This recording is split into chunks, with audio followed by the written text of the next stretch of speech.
बात 1980 की है, जब अमेरिका में चंद हफ्तों के बीच कई सारे छोटे बच्चे गायब हो रहे थे। उनके पेरेंट्स बिल्कुल नहीं समझ पा रहे थे कि आखिर वो उन्हें ढूंढे तो ढूंढे कैसे।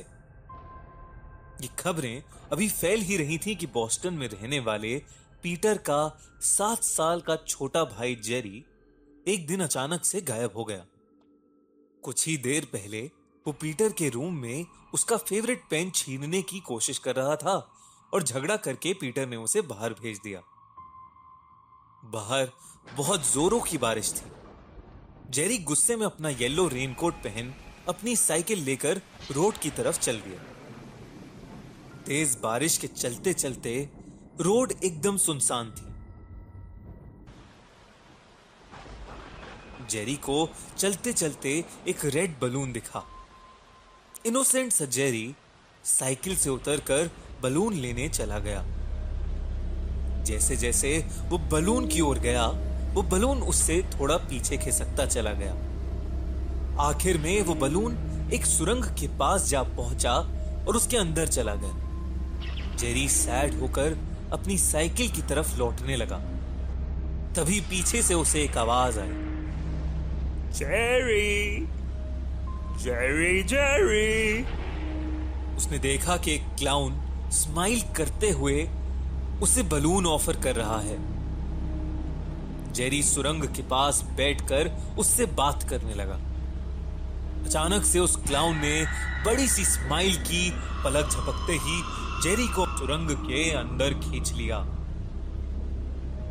जब काफी देर तक जेरी घर नहीं आया, तब पीटर को जेरी की फिक्र होने लगी।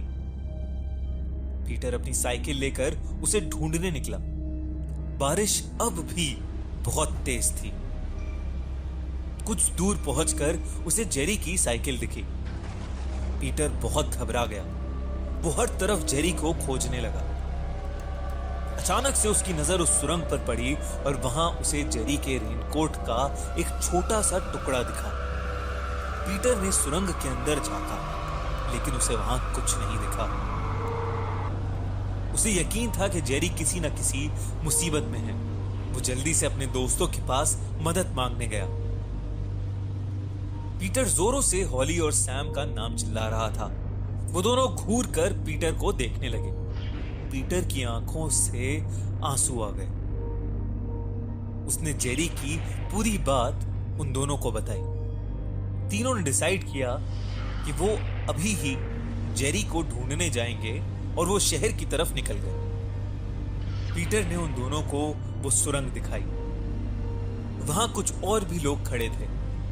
एक लेडी अपने हस्बैंड के कंधे पर सर रख कर बहुत जोर जोर से रो रही थी। उनकी बातें सुनने पर पता चला कि उनका बच्चा भी कहीं गायब हो गया। रात तक बहुत सारे बच्चों के गायब होने की न्यूज टीवी पर आने लगी। अगली सुबह पीटर, हॉली और सैम किसी को बिना बताए जेरी को ढूंढने निकल पड़े। जंगल का एक रास्ता सीधा सुरंग के अंदर जाता था। वो तीनों उस रास्ते से सुरंग के अंदर घुस गए। सुरंग में गहरा अंधेरा और एक अजीब सी स्मेल भी थी। सैम आगे बढ़ा तो उसे कुछ क्रैक होने की आवाज आई। उसने नीचे देखा तो वो जोर से चीख पड़ा। नीचे हड्डियां थीं और उन हड्डियों के पास लाल रंग का खून सुरंग के पानी के साथ बह रहा था। उसी बहते पानी में उन्हें जेरी का एक जूता मिला, जिसे देखकर पीटर को यकीन हो गया कि हो ना हो जेरी उसी सुरंग में कैद है। वो तीनों हिम्मत करके और आगे बढ़े। अचानक उन्हें एक क्लाउन की जोर से हंसने की आवाज आई और उनके हाथ में जो टॉर्च थी वो बंद पड़ गई। सैम ने अपने बैग से एक कैंडल निकाली और उसे जलाया। जैसे ही उन्होंने कैंडल जलाई, उस कैंडल की रोशनी में उन्हें एक बहुत ही डरावना क्लाउन दिखा, जिसने फूंक मारते ही उनकी कैंडल बुझा दी।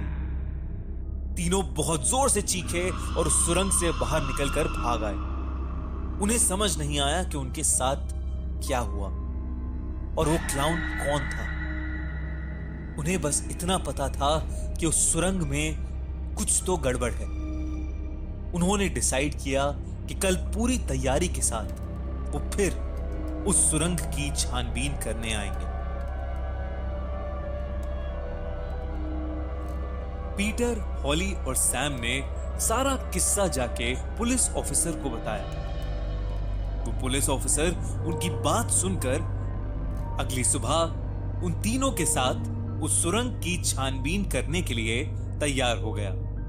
जब वो तीनों पुलिस ऑफिसर के साथ वहां पहुंचे तो उस सुरंग में कुछ भी अनयूजुअल नहीं था। ना वहां कोई हड्डी थी, ना पानी में खून और ना ही कोई अजीबोगरीब आवाजें। वो चारों थोड़ा और अंदर तक गए पर वहां कुछ नहीं मिला।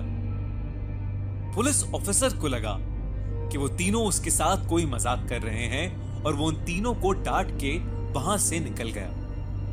तीनों अब उस सुरंग में बिल्कुल अकेले थे, लेकिन उन्हें यकीन था कि पीटर का भाई जेरी उसी सुरंग में कहीं कैद है। धीरे धीरे वो और अंदर जाने लगे।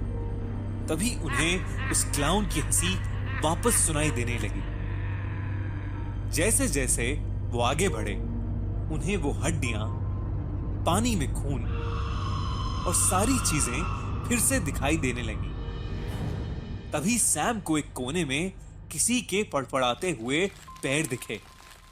वो जैसे ही उसके पास गया उसके होश उड़ गए। वो पैर एक सर कटी बॉडी के थे जो बहुत जोर से फड़फड़ा रही थी। तभी सैम को पीछे से आवाज आई, हेलो सैम। सैम जैसे ही पीछे मुड़ा वहां वही डरावना क्लाउन खड़ा था जो उन्हें पहले भी मिला था।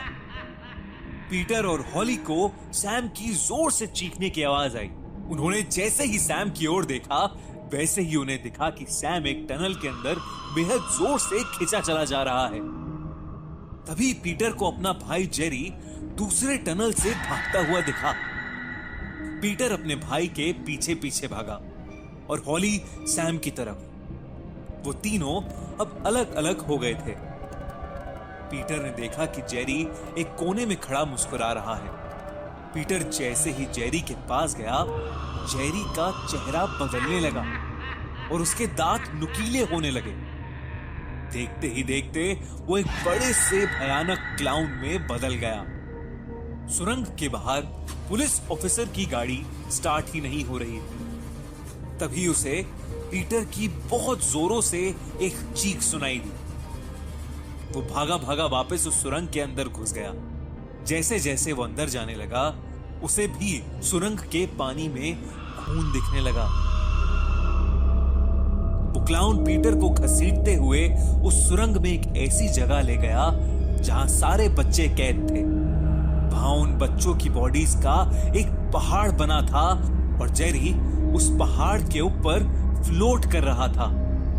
सैम भी वहीं पास में बेहोशी की हालत में पड़ा था। ये देखकर पीटर ने गुस्से में उस क्लाउन पर बहुत जोर से चिल्लाया। उस क्लाउन ने पीटर को दूर फेंक के मारा और उससे कहा कि वो छोटे छोटे बच्चों से जान निकाल के अपनी उम्र लंबी करता है।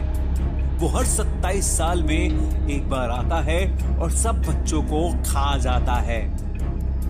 उसने कहा कि पहले वो पीटर को खाएगा, फिर उसके दोस्त सैम को और फिर उसके भाई जेरी को भी खा जाएगा। उस क्लाउन ने पीटर को अपने दांतों में जकड़ा ही था कि हॉली ने पीछे से उस पर एक आग की मशाल फेंकी। उस क्लाउन ने पीटर को तो छोड़ दिया, लेकिन उसने अपनी गर्दन पूरी उल्टी करके हॉली की तरफ देखा और उसकी तरफ जोर से भाग कर आया। उसने हॉली का गला कस के पकड़ लिया, लेकिन हॉली ने हिम्मत करके उस पर आग की एक और मशाल फेंकी जिससे उसका मुंह जलने लगा। वो क्लाउन सुरंग में एक कुएं की तरफ भागा और उसमें जाके कूद गया। कुछ ही देर में वो पुलिस ऑफिसर उस जगह पहुंच गया और उन सभी बच्चों को देखकर बुरी तरह चौंक गया। पीटर, सैम और हॉली तीनों ही बेहोशी की हालत में वहां पड़े थे। सभी बच्चों को जल्द ही वहां से निकाला गया और हॉस्पिटल ले जाया गया। कुछ बच्चे जो महीने भर पहले खोए थे, सब के सब उस क्लाउन का शिकार हो चुके थे। लेकिन बहुत सारे बच्चे ऐसे थे जिन्हें पीटर, हॉली और सैम की हिम्मत और बहादुरी ने बचा लिया था। उस दिन के बाद से उस शहर में कोई बच्चा गायब नहीं हुआ और ना ही उस क्लाउन को फिर से किसी ने वापस देखा। लेकिन 27 साल बाद वो एक बार फिर से वापस आया।